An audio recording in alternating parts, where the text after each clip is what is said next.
प्रिय विद्यार्थियों, स्वागत है आपका BA first year political science class में।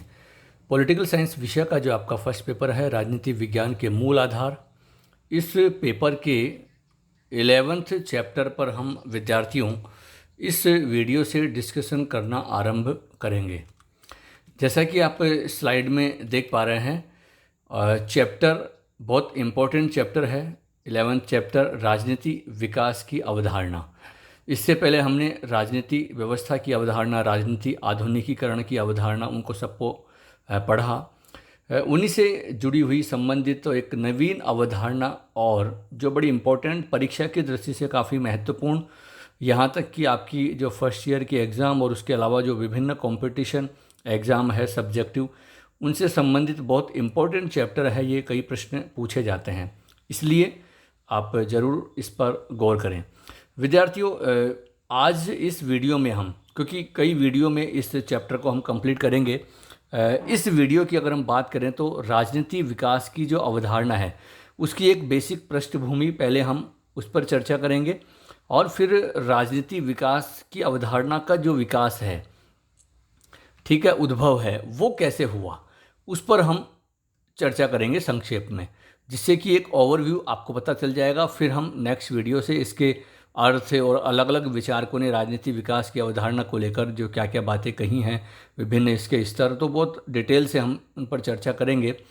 यहाँ मैं उन विद्यार्थियों जो कि नए जुड़े हैं, इस श्रृंखला से अभी परिचित नहीं है, तो उन्हें मैं बता दूं कि इस जो पेपर के सारे वीडियो अब तक, मतलब जो 10th चैप्टर तक जो हमने कंप्लीट किए हैं, वो आप सारे बिल्कुल क्रमबद्ध और व्यवस्थित तरीके से देख सकते हैं। उनके सबके आपको जो लिंक है और वो सारे वीडियो हैं, आपको इस चैनल की प्लेलिस्ट सेक्शन में आप जाएंगे तो वहाँ BA first year political science एक प्लेलिस्ट मिलेगी, उसमें जाके आप सारे वीडियो क्रमबद्ध और व्यवस्थित तरीके से देख सकते हैं।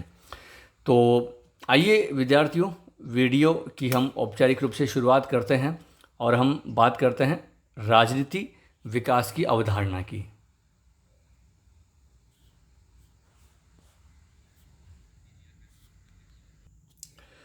विद्यार्थियों, जैसा कि आप स्लाइड में देख पा रहे हैं, आपके दिमाग में भी ये प्रश्न आ रहा होगा। हालांकि राजनीति विकास की अवधारणा का जो विकास है वो कैसे होता है उस पर हम नेक्स्ट स्लाइड में चर्चा करेंगे, लेकिन जैसा कि आप देख पा रहे हैं सबसे पहले कि जो राजनीति विकास की अवधारणा का वास्तव में अगर हम उद्भव देखें तो आपको पता है कि जो द्वितीय विश्व युद्ध के बाद वैश्विक स्तर पर हम देखते हैं कि द्वितीय विश्व युद्ध हुआ, उसके बाद का जो काल था या उसके बाद या उन्हीं दौर में बहुत सारे जो देश हैं एशिया, अफ्रीका, लैटिन अमेरिका के, वे नव स्वतंत्र राष्ट्र के रूप में उभरकर सामने आ रहे थे विश्व पटल पर। ठीक है, तो उन देशों की जो राजनीति व्यवस्थाएं हैं उनमें क्या क्या परिवर्तन हुए, मतलब उनकी व्यवस्थाएं कैसी हैं, उनकी व्यवस्थाओं को प्रॉपर तरीके से समझने के लिए ये जो राजनीति विकास की अवधारणा है ना,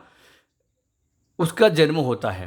हालांकि केवल राजनीति विकास ही नहीं बल्कि बहुत सारी ऐसी अवधारणाएं हैं जिनका विकास होता है इन देशों की, एशिया, अफ्रीका, लैटिन अमेरिका जो नव स्वतंत्र, जो अल्प विकसित और विकासशील राष्ट्र थे, उन सब की व्यवस्थाओं का अध्ययन करने के लिए, जैसे हमने पहले पढ़ा था, वो राजनीति आधुनिकीकरण की अवधारणा, राजनीति व्यवस्था की अवधारणा, इसके अलावा राजनीति संस्कृति की अवधारणा है, राजनीतिक सहभागिता की अवधारणा है। तो बहुत सारी अवधारणाएं हैं, उन अवधारणाओं का विकास हुआ।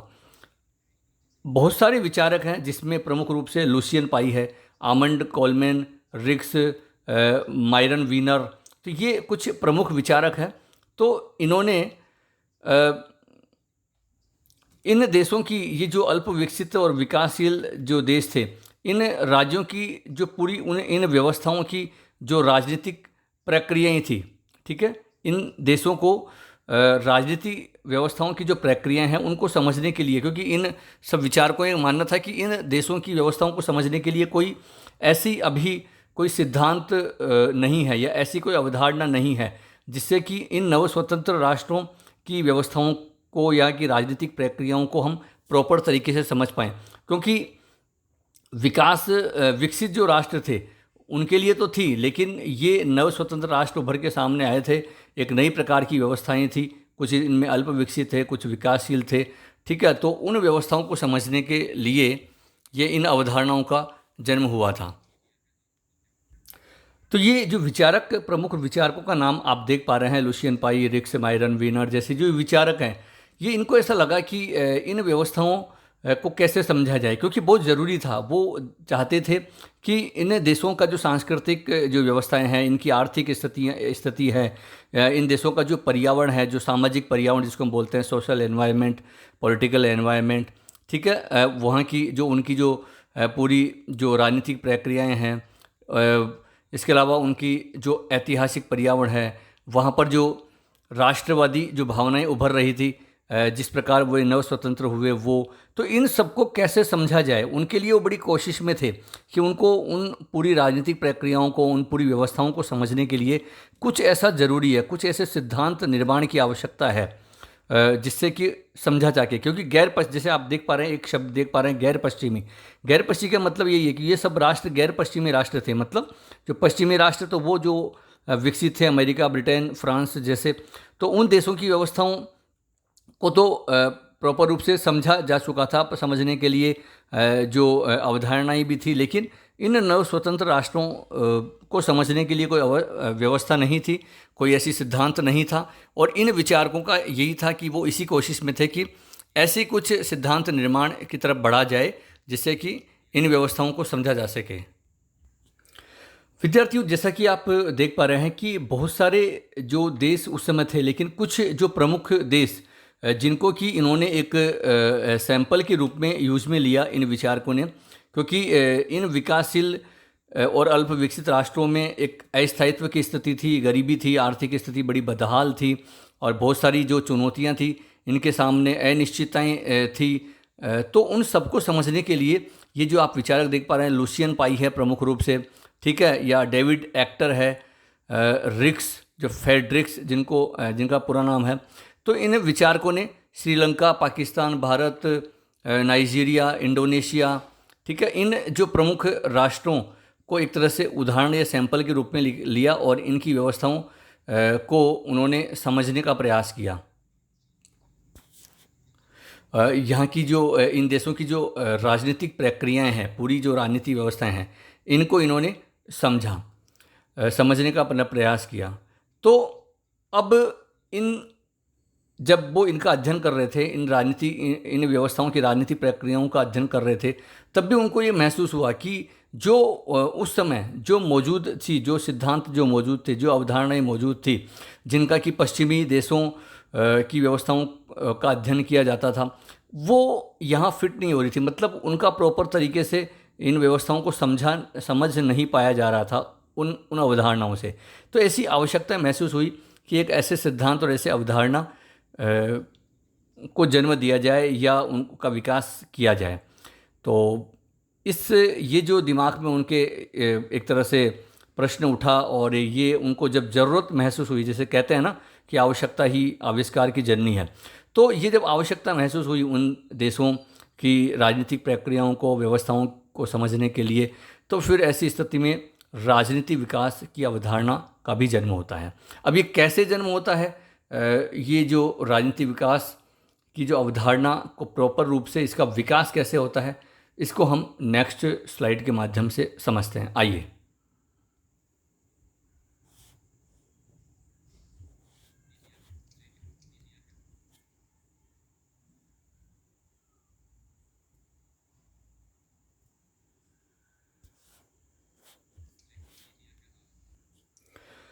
विद्यार्थियों, जैसा कि आप स्लाइड में देख भी पा रहे हैं, लुशियन पाई का नाम आप सर्वप्रमुख तरीके से देख रहे हैं। देखिए, राजनीति विकास की अवधारणा की अगर विकास की हम बात करते हैं तो उसमें एक सर्वप्रमुख जो नाम है वो विद्यार्थियों लुशियन पाई का ही आता है, ठीक है।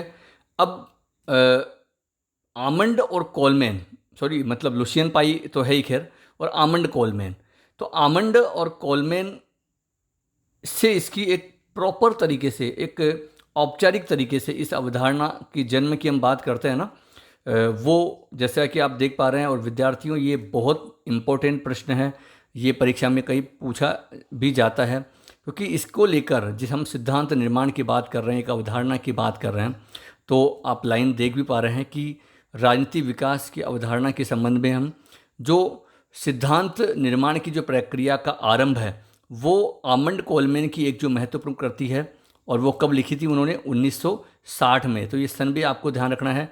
और कृति का नाम क्या है? The politics of the developing areas. ये बहुत इम्पोर्टेंट पुस्तक है, ये आपको ध्यान में रखनी है। 1960 में इसका प्रकाशन हुआ। तो इससे इस अवधारणा की जो सिद्धांत निर्माण की प्रक्रिया का आरंभ है, आर्मंड कोलमैन की ये कृति है, ये माना जाता है। तो आपसे हो सकता है किसी कंपटीशन परीक्षा में आपसे प्रश्न पूछा जाए।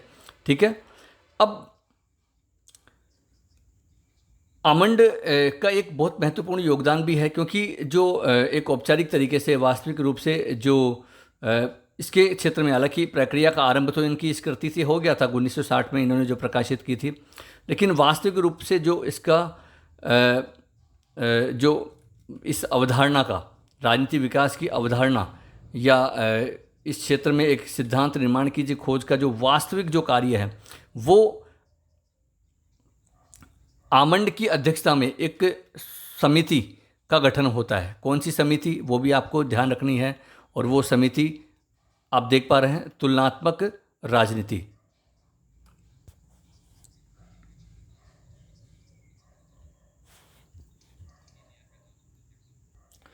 तुलनात्मक राजनीतिक जो समिति है, इसकी अध्यक्षता में ही इसकी एक तरह से स्थापना हुई, इसका आगाज़ हुआ आर्मंड कोलमैन की के अध्यक्षता में। तो इसी से ही वास्तविक जो आरंभ है या वास्तविक जो आविर्भाव है राजनीति विकास की अवधारणा का, वो माना जाता है।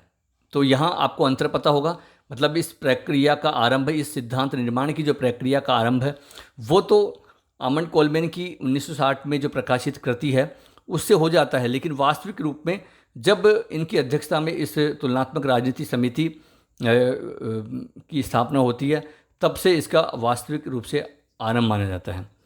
अब और अगर आगे बढ़ते हैं तो राजनीति विकास की अवधारणा का साइंटिफिक वे में यह एक वैज्ञानिक जो विश्लेषण है, या जो एक सबसे महत्वपूर्ण योगदान है, हालांकि प्रारंभिक योगदान तो आर्मंड कोलमैन का है, लेकिन एक जो सबसे ज़्यादा महत्वपूर्ण अवधारणा, जो महत्वपूर्ण जो योगदान है, वो माना जाता है लुसियन पाई का। ये आपको ध्यान रखना है, क्योंकि इन्होंने ही एक तरह से राजनीतिक विकास की अवधारणा का एक वैज्ञानिक रूप से अध्ययन किया, या वैज्ञानिक रूप से इस संकल्पना का विश्लेषण किया।